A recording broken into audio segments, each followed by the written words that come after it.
You are watching Rahinijar TV with Ilama Sayyid Abdul Basit Bukhari. من الشیطان الرجیم بسم اللہ الرحمن الرحیم صلو علی الحبیب اللہم صلی علی سیدنا و مولانا محمد وعلی آل سیدنا و مولانا محمد وبارک وسلم وصلی علیہ۔ آیات آپ کے سامنے لکھی ہیں، میرے ساتھ پڑھیے جی۔ بسم اللہ الرحمن الرحیم وَيَسْأَلُونَكَ عن المحيط قل هو أذى فاعتزلوا النساء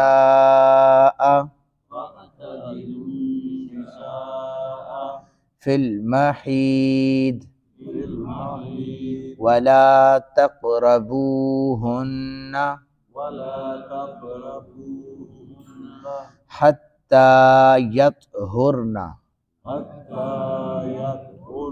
فإذا تطهرن فأتوهن من حيث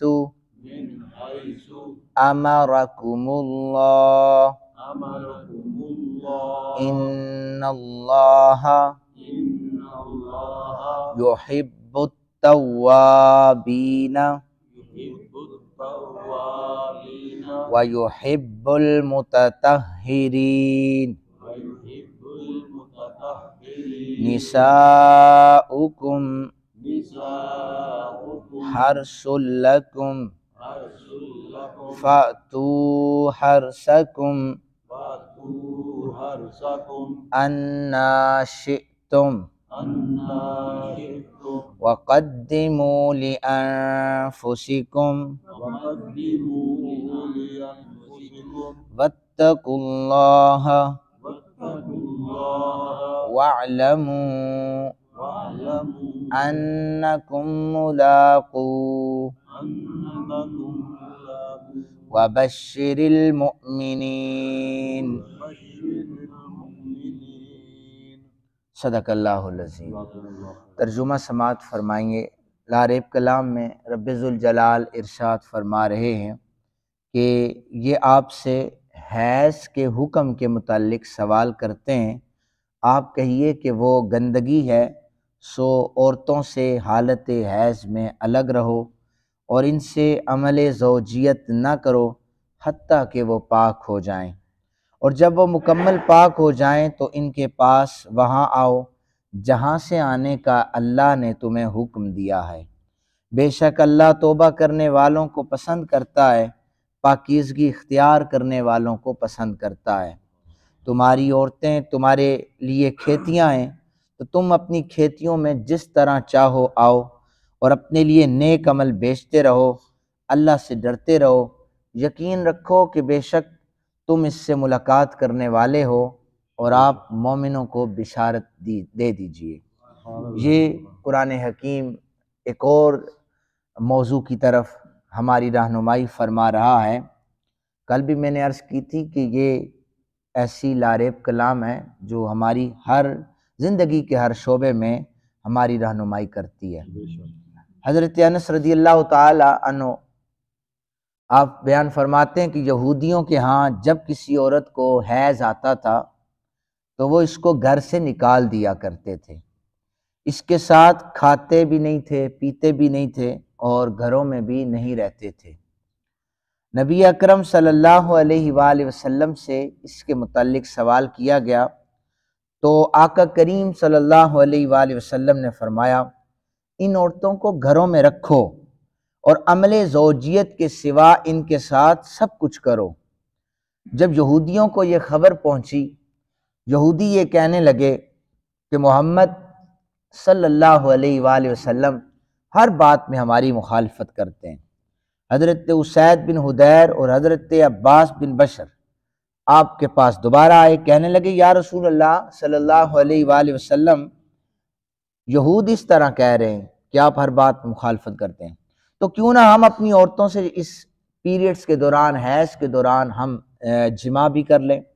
یہ سن کر میرے کریم صلی اللہ علیہ وآلہ وسلم کو غصہ آ گیا، رنگ سرخ ہو گیا۔ صحابہ کہتے ہیں ہم نے گمان کیا کہ حضور ہم سے ناراض ہو گئے۔ اس کے بعد نبی اکرم صلی اللہ علیہ وآلہ وسلم کے پاس کسی نے دودھ ہدیہ بھیجا، تو حضور نے فرمایا یہ دودھ جا کر اسید کو بھی دے آؤ اور عباس بن بشر کو بھی دے آؤ۔ کہتے ہیں ہم نے جانا کہ نہیں حضور ناراض نہیں، ناراض ہوتے تو ہمیں ہدیہ نہ دیتے۔ تو اس سے یہ بھی ایک استنباط ہو رہا ہے کہ اگر استاد شاگرد یا مرشد کوئی بھی سختی سے بول جاتا ہے،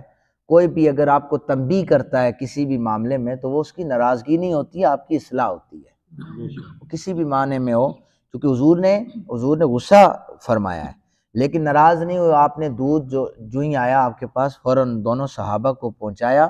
دل جوئی کے لیے کہ میں تم سے ناراض تو نہیں ہوں، تمہاری اصلاح کے لیے میں نے ایسا کیا ہے۔ حضرت انس بن مالک کہتے ہیں نبی اکرم صلی اللہ علیہ وآلہ وسلم نے فرمایا حائضہ عورت سے جماع کے سوا باقی سب کچھ کر سکتے ہیں۔ یہودیوں کا یہ توڑ تھا، وہ تو اس طرح کرتے تھے، گھروں سے عورتیں بھیج دیتے تھے باہر، تو فرمایا نہیں، اسلام اس کی اجازت نہیں دیتا، یہ قدرتی فطرتی عمل ہے۔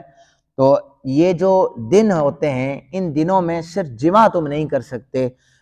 باقی ان کے ساتھ تم کھا سکتے ہو، سو سکتے ہو، رہ سکتے ہو، بات کر سکتے ہو۔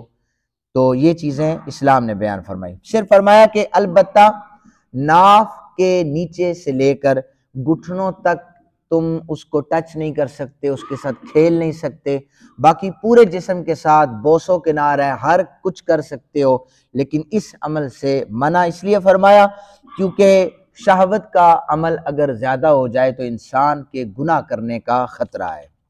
حضرت ابو ہریرہ کہتے ہیں نبی اکرم صلی اللہ علیہ وآلہ وسلم نے فرمایا جس شخص نے حائضہ عورت سے جماع کیا یا اس کے پچھلے رستے سے دخول کر لیا یا کسی کاہن کے قول کی تصدیق کی تو نبی اکرم صلی اللہ علیہ وآلہ وسلم نے فرمایا اس نے کفر کیا ہے۔ تو یہ اکثر و بیشتر زمانہ جاہلیت میں بھی ایسا تھا اور اس دور میں بھی، چونکہ ہم سے تو مسائل پوچھے جاتے ہیں کہ وہ حیض کے دوران وہ پچھلے رستے سے ان کے ساتھ وطی کر جاتے ہیں، جماع کرتے ہیں، تو یہ کفر ہے، یہ نبی اکرم صلی اللہ علیہ وآلہ وسلم کے دین کے ساتھ غداری ہے۔ ایسے کرنے والے پر نبی رحمت صلی اللہ علیہ وآلہ وسلم نے فرمایا کہ اللہ رب ذوالجلال نظر رحمت نہیں فرمائے گا۔ حیض کیا ہے اس کا ذرا میں ڈیفائن کر رہا ہوں، جو خون رحم سے وقت مخصوص میں وصف مخصوص کے ساتھ خارج ہو اس کو حیض کہا جاتا ہے، یعنی ایسا خون جو ایک وصف رکھتا ہو، یعنی اس کا رنگ تبدیل ہو، اور ایسا خون جو ایک مخصوص وقت میں نکلتا ہو اسے حیض کہا جاتا ہے۔ حیض کا معنی ہے بہنا، تو جب یہ مخصوص وقت میں بہتا ہے عورت کے رحم سے تو اس کو حیض کہا جاتا ہے۔ اصطلاح میں ایسی صفت شریعہ کو حیض کہا جاتا ہے جو ان کاموں کے کرنے سے مانع ہو جن کے لیے حیض سے پاک ہونا شرط ہے، جیسے قرآن حکیم کی تلاوت، اسے چھونا، نماز پڑھنا اور روزہ رکھنا، مسجد میں داخل ہونا، عمل زوجیت کرنا، یہ ساری چیزیں حرام ہوتی ہیں۔ اس دوران جو خون نکلتا ہے اسے حیض کہا جاتا ہے۔ حیض کی جو مدت مختلف فقہاء نے اس کی مدت لکھی ہے، ہم چونکہ احناف سے تعلق رکھتے ہیں، آپ نے فرمایا، امام اعظم ابو حنیفہ کا موقف بھی یہ ہے کہ نبی اکرم صلی اللہ علیہ وآلہ وسلم نے فرمایا کسی کنواری اور شادی شدہ عورت کا حیض 3 دن سے کم اور 10 دن سے زیادہ نہیں ہوتا، 3 دن سے کم نہیں ہوتا اور 10 دن سے زیادہ نہیں ہوتا۔ روٹین وائز کسی عورت کو 6 دن حیض آتا ہے، کسی کو 7 دن آتا ہے، کسی کو 5 دن آتا ہے۔ اس کے بعد اگر 10 دن کے بعد اگر خون آتا ہے تو وہ استخاذہ کا خون ہے، استخاذہ کا وہ خون ہے، اور جو بچہ جب پیدا ہوتا ہے اس وقت جو اس حیض کی مدت جو لکھی گئی ہے زیادہ سے زیادہ وہ 40 دن ہے، اسے نفاس کہا جاتا ہے۔ یاد رکھیں کہ نفاس میں اور حیض میں اگر کسی عورت کی نماز چھوٹ جائے اس کی قضا نہیں ہے، حیض میں اور نفاس میں کسی عورت کی نماز چھوٹ جائے تو قضا نہیں ہے، لیکن اگر رمضان مبارک کے مہینے میں حیض شروع ہو جاتا ہے تو روزوں کی قضا وہ ضرور کرے گی۔ نبی اکرم صلی اللہ علیہ وآلہ وسلم ہماری رہنمائی یعنی دین کے ہر کام میں انسان جو معاشرے میں رہتے ہوئے کرتا ہے، اسلام اتنا خوبصورت دین ہے، اس نے ہماری رہنمائی فرمائی ہے۔ یہ عورتوں کے لیے ہے کہ حالت حیض میں اکثر عورتیں غسل نہیں کرتی، اور وہ جب غسل نہیں کرتی تو ظاہر جسم سے بدبو بھی آتی ہے، سمیل آنا شروع ہوتی ہے۔ تو اسلام نے واضح طور پر قرآن پاک کی یہ آیت ہے، ان الذین یحب التوابین، کہ بے شک اللہ تعالیٰ توبہ کرنے والوں کو پسند کرتا ہے، ویحب المتطہرین، اور پاک رہنے والوں کو پسند فرماتا ہے۔ حیض کے دنوں میں اپنی صفائی کے لیے عورت غسل کر سکتی ہے، یہ جائز ہے۔ مطلب وہ اتنی گندگی میں رہے، پھر جب گھر میں رہے گی تو ایسی صورت میں گھر میں رہنے والے افراد جو ہے اس کی سمیل آئے گی، تو اس لیے قرآن نے واضح فرمایا کہ اس دوران جو پاکیزہ رہو، تمہیں جن چیزوں سے روکا گیا ہے ان سے رکو، لیکن باقی اپنے جسم کی صفائی جو ہے یہ انتہائی ضروری ہے۔ یہاں پر ایک چیز اور بھی، ہمارے نماز پڑھتے ہوئے بھی اکثر اوقات کچھ چیزوں کا میں نے دیکھا ہے کہ اکثر بیشتر پوچھا بھی جاتا ہے، میں خود بھی دیکھتا ہوں۔ اب دیکھیں قرآن نے واضح کہا ہے کہ بے شک اللہ پاکیزگی کو پسند کرتا ہے، طہارت کو پسند کرتا ہے۔ ہم لوگ ایسے گندے کپڑوں میں نماز پڑھنے کے لیے آ جاتے ہیں جس سے پسینے کی سمیل آ رہی ہوتی ہے، ساتھ کھڑے نمازی کو اس سے تکلیف ہوتی ہے، اور یہ ہمیں بالکل دیکھنا چاہیے کہ ہم ان کپڑوں میں جناب 8 دن گزار لیتے ہیں اور سمیل سے ساتھ والے نمازی کو تکلیف ہوتی ہے، اس چیز کا ہمیں خیال رکھنا چاہیے۔ اکثر و بیشتر ہم نے دیکھا ہے کہ مزدور حضرات مزدوری کرتے ہوئے نماز پڑھنے آ جاتے ہیں۔ بھئی اللہ کی بارگاہ میں آپ نے آنا ہے، پاک کپڑے پہن کے آئیں، اگر وہ پاک نہیں ہے تو سمیل جب آتی ہے آپ اپنے دوسرے مسلمان بھائی کو تکلیف پہنچ جاتے ہیں۔ اس کے بعد کھانا کھاتے ہی اکثر لوگ نماز میں دیکھتا ہوں بلند آواز سے ڈکار لے رہے ہوتے ہیں۔ اب میں تو آگے ہوتا ہوں، مجھے تو نہیں پتا کس نے لیا، لیکن یہ ہے کہ آپ خود سوچیں، آپ عاقل ہیں، بالغ ہیں، سمجھدار ہیں کہ ڈکار کی بھی ایک سمیل ہوتی ہے اور وہ بھی ساتھ والے نمازی کو تنگ کرتی ہے۔ تو اللہ تعالیٰ نے قرآن میں واضح فرمایا کہ اللہ پاکیزگی کو پسند کرتا ہے، تو ان چیزوں کو کا خیال رکھیں کہ جن سے دوسروں کو تکلیف ہو رہی ہے۔ اسلام چونکہ خود بھی پاکیزہ دین ہے اور پاکیزگی کو پسند کرتا ہے۔ پھر اس کے بعد یاد رکھیں کہ فقہائے کرام نے یہ کہا ہے، مستحب یہ ہے کہ حائضہ عورت، جس عورت کو پیریڈز ہیں،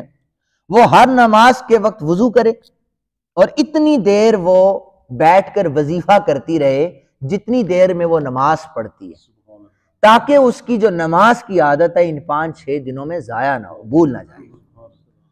اسلام نے یہ ہمیں ایک فقہا نے یہ بتایا ہے، یہ مستحب عمل ہے، مستحب ہے کہ وہ وضو کرے اور اس جگہ پر بیٹھ کر وظائف کرتی رہے تاکہ نماز کی یہ عادت جو ہے یہ اس کی ختم نہ ہو، یہ قائم رہے، اور اللہ تعالیٰ اس کو نماز پڑھنے جتنا اجر عطا فرماتا ہے۔ حیض کی حالت میں جو چیزیں ممانعت ہیں ان میں ایک نماز ہے، اور پھر سجدہ شکر ہے، اور اسی طرح حالت حیض میں جو نمازیں ہو گئی ہیں یعنی ضائع ہو جاتی ہیں، ان کی قضا بھی نہیں ہے۔ حائضہ عورت اگر اعتکاف کر رہی ہے، یعنی ایک عورت ہے وہ اعتکاف کر رہی ہے، اعتکاف کے دوران اگر حیض جاری ہو جاتا ہے اس کا اعتکاف فاسد ہو جائے گا۔ حالت حیض میں طلاق دینا بھی حرام ہے،